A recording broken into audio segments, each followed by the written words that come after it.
This is Krista from Simply Breathe Now, and this is the July insert video. I can't believe we're into July already.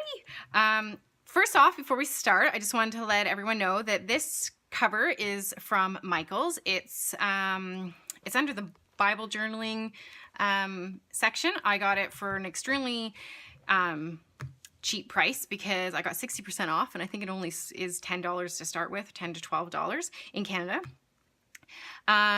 So I just wanted to give you another option to show you different ways of what you can put your inserts in. Again, this has an elastic closure. It has a little pocket at the front.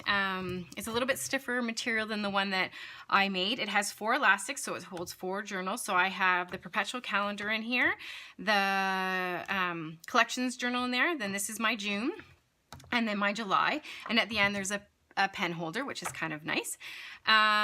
Again, you can get all these inserts from me directly, or you can get them off of Etsy. So I'll put the links down below. Or if you're in the Strathroy area, you can get them at the Gypsy Soul Trading Co. So this is July. This is the cover for July. It's very excited to walk you through this now. So the title page, again, very plain so that you can decorate it with the way you want, with colors, coloring, stickers, doodles, words, or just leave it plain. And then the next page is a summer bucket list. And the way I envision this happening or being used is, here's an example, is that you would kind of doodle or put words of all the different things that you're kind of going to do this summer, or fun things that you kind of hope that you're going to do. And then as you do them, you could color them in. So kind of a little bit of a tracker, but also kind of an idea, a brainstorm. You can do it with your kids or your family members. So that was one of my ideas of how to do the summer bucket list. You can come up with many other ways, but that was my one example. And then from there is your memories page, which again, you can do doodles, words of different things that happen in July, and then what you're currently doing.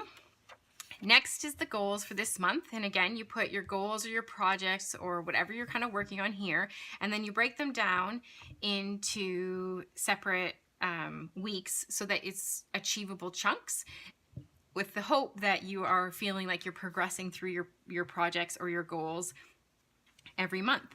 This area here, you can put a motivational quote, you can put some washi, you can put some doodles, notes, whatever you like. Again, left for you to decorate and do as you like.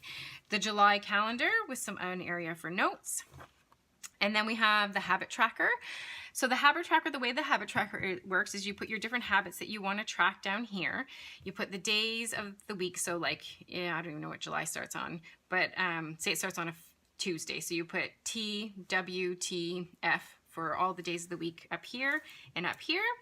You can break it up into different categories. If like this is more self-care versus this is more habits, different things that you like. And then the different ways that you can fill in your habit tracker, you can just color it in with a box. You can just put an X in it. You can Zentangle it. Many, many, many ways. No wrong way ever with bullet journaling. So you can do it as you like. And I'm doing a crazy way this time. I do not actually like how it's turning out, but I won't do it next month, and it's not a big deal. I'm doing a different Zentangle every day, and I was thinking that it would end up looking more like a Zentangled design, I guess is the word I'm kind of looking for.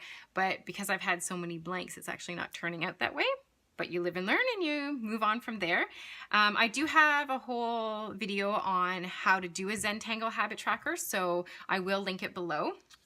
Also sleep tracker, so just putting how many hours of sleep. I really am strong about people knowing how much they sleep and getting good quality sleep, and I feel that we are better, more balanced individuals when we are having good quality sleep. So I like to track our sleep, and I encourage you to do the same with a sleep tracker. And then there's also a place for doodles, motivational quotes, washi, whatever you like on the end there. Next is gratitude. 2 things that you're grateful for every day, and some space again for some making it your own and creative. And then the next is the mood tracker. So I have 2 examples of the mood tracker. This is one of them. So basically add your moods, add a color. I used all reds, oranges, and yellows for this example, and then I just colored each circle. You have to put, as you'll notice in this one, there's no days of the week. You can put them in order, or you can put them all over the place. I've left that up to you. I'm trying to give you more and more freedom in your creativity, but just give you the basis to start. So this is one example. The other example I'm doing in my current bullet journal, and this is my monthly moon tracker at the moment. So as you can see, the flames, I've reached the outside, but the flames haven't been done yet. It's been a pretty tough month, so there's not a lot of color. I picked 3 colors to do things: joy, excited, and productive, because I really wanted that to pop out. I've had one productive day this month. Usually those are really, I thought the orange, I do have lots of productive, but this month has been a little bit tougher. But that's a way of doing it, is Zentangle. It's pretty busy, but it's been pretty fun to actually do in something different. So that's a different way of doing it. Again, you can do it however your creative spirit is talking to you. The next is a financial report, where a very simple overlook of your finances and if you're doing the inserts every month, you'll be seeing hopefully a growth or a change. You could do this for your family finances. If you have a small business, you could be doing it for a small business. And then we have a blank page for you to add any other inserts that you may want to add, draw yourself, or if you check out my Etsy shop, I do have instant downloadables, and if you print them on sticker paper, you should be able to stick them right in here if you would like. And then the next exciting part about this journal is this month I have changed the format for the weeklies into a weekly daily hybrid. So this is the new format, and I will be having this format in all the journals from now into December, and I am very interested in any feedback anybody has, if they would like me to go back to the other format, or if they've really enjoyed being switched to this one, or if they would like to try something brand new. I am open for all comments. This one also has a menu tracker, and then the second page is where your to-do list is, your waiting on your horizon list is, and then also your weekly review. So how to do this one? So this is an example of last week of what it looks like in my current journal. So you'll have the days of the week, but then you'll have to add the number of the month, and then I add my weather, and at the beginning of every week, I go through as if it's my weekly, and I add all of my timed events at the top.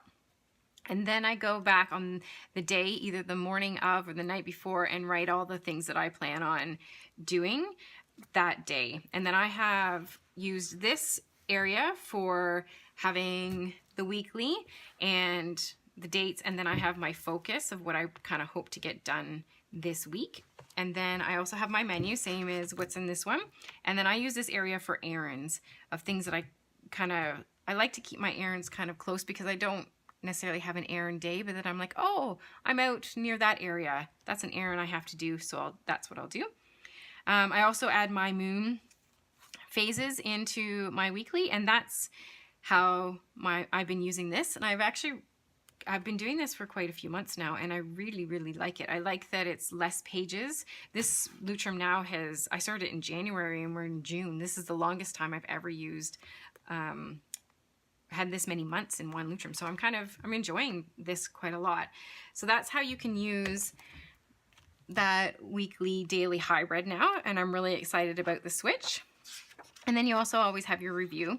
And so the bullet journaling system by Ryder Carroll, I'll go over that. I wanted to show you. I'm also have these new little cards that have the key right on them, and so I've put it on both sides of the cards, and then with the idea that you can just washi tape it in and it'll flip in and out. So you can, if you wanted, you can put it like this way, or you can have it on this side, and it doesn't really matter. You can see it by both, no matter which way you're writing. So the way it works is that you write it, if any events you write with a circle, and as you saw with mine over here, if I can bring both in, let's see if they'll both show up. Okay, so you write any events with a circle, and they usually have a time. And then when they're complete, I usually do a check mark, but a completed task or event on the bullet journaling system by Ryder Carroll is completed. Now, after I do all my events with the circle, I do a dot for every task that I have to do or hope to complete that day. So at the beginning of your day, you'll have circles and dots running down the side of all your events. Let's look and see if we have today. So here's today's. I haven't done anything. I've left everything open, but that's what I did this morning. Those were my plans for this morning.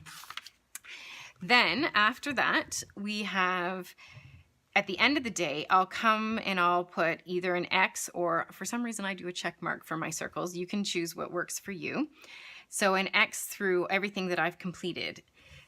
If I haven't been able to complete something, but I know that I'm going to be able to do it in the next day or two, I will put an arrow to the right, meaning that it's been migrated.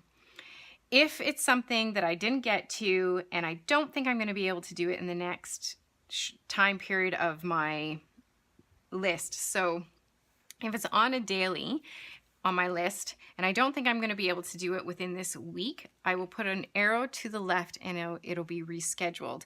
And that's where it would go on my to-do list, back on my to-do list. So if I had something on my to-do list like make dentist appointment, and I made the dentist appointment and it happened on Wednesday, and then something came up and I had to reschedule it, I would have crossed on here that I made it. Then for some reason I have to reschedule it, I will put an arrow to the left to reschedule it, and then I would have to put it back on this list saying reschedule dentist appointment, so that it was not lost, if that makes sense. So I had a running to-do list. One of them was to make a dentist appointment. I made the dentist appointment and it was for this day. For some reason I couldn't be able to go, so I rescheduled it, put an arrow through it, and I had to rewrite it on here so that it wasn't lost. If you have a note, you just put a dash and you write a note. If it no longer is significant, you put a line right through it. So two things you might be asking yourself, especially with that dentist appointment example, is like, that's a lot of writing. Ryder Carroll does say within, there's a reason for a lot of writing. It means that it's important. If you're willing to rewrite it, it means it's something that you do want to do. If you aren't willing to write it again for the second or third time, then you need to evaluate why it's even on your list, because chances are things you don't want to write it. If you don't want to do it, or if it's not important to you, you really won't want to write it again. If it is important and you don't want to forget it, you will want to write it. So that is the one thing. The other thing about bullet journaling that I think is extremely important is the fact that with the system is that you don't really lose anything. Everything has a way of moving forward, or if it's completed, it stays at the place where it is. But you don't get things lost or forgotten. It's not like something is left unfinished. So at the end of my day, I look down and everything has some sort of action taken against it. And if it had to be migrated or rescheduled, it's been written somewhere else, which is fantastic. So at the end of the day, or at the end of my week, I can look and I can say, so this is the end of this week. I should be able to look and say, okay, nothing is open. Something's happened. So you'll see that there was a lot of arrows this week. Even up here on my focus, I forwarded a lot of things, but that was the type of week I had. So things got moved into the next week. And that is why I think the bullet journaling system is so fantastic. Mostly is the key that nothing gets left behind, and that you reflect on everything so that what you're doing is important to you and something that you enjoy. So there's the 5. You'll have 5 of those. And then at the very end, you have 1, 2, 3 full empty spreads, again, for you to be able to add whatever you would like to add that's extra for your month. And then you have a monthly review, and this is, in my opinion, the place where you get to celebrate your month. I think take a step back, celebrate what you're doing, and really look at how life is going. So you have places to put accomplishments, big events. You get to talk about what's happening with your projects. Are they moving through? What are you proud of this month? And then how are you different? That could be good or bad, depending on how your month has been. And then your different focus goals. What was this month? And then what do you really want to work on next month? And this is a time for reflection. What do I really want to work on? If I was working on these and didn't complete all of them, is it still something that's important and I do want to work on again? And then things I want to remember, which might be different than what's on your memory page. It might be a specific quote or a thought or something someone said that just kind of resonated with you really strongly and you didn't want to forget that. There's also a place for reflection. So what was challenging this month, and what are your personal struggles? Did you have any? And is there any way that you can do anything for next month so that something's different, that you don't have those? Sometimes you might be able to, sometimes you might not, and you just have to sit with them, but you've taken the time to reflect them and acknowledge them. So that's our monthly review. And then the very last page is blank again, so that you can put any notes that you may want to put into your next journal. And then, as you can see, this doesn't come with the journal, but I've washi it in. If you do buy it on Etsy, or if you come to any of my workshops, you do get one of these cards for free. And then at the back, you have just a little bit more coloring for July. So that's my July insert for 2018. I can't believe we're in July already. We're over 6 months. This is 7th month. Unbelievable. I hope you really are enjoying them. I am enjoying drawing them and sharing them with you. Please feel free to leave me any questions or comments, or any inserts that you would like or spreads that you would like to see in future inserts, or any feedback on the ones that I've already done. I would love to hear how they're going. Definitely post pictures on Instagram and Facebook so that I can follow along and see your progress. And I hope you have a great day. Thank you.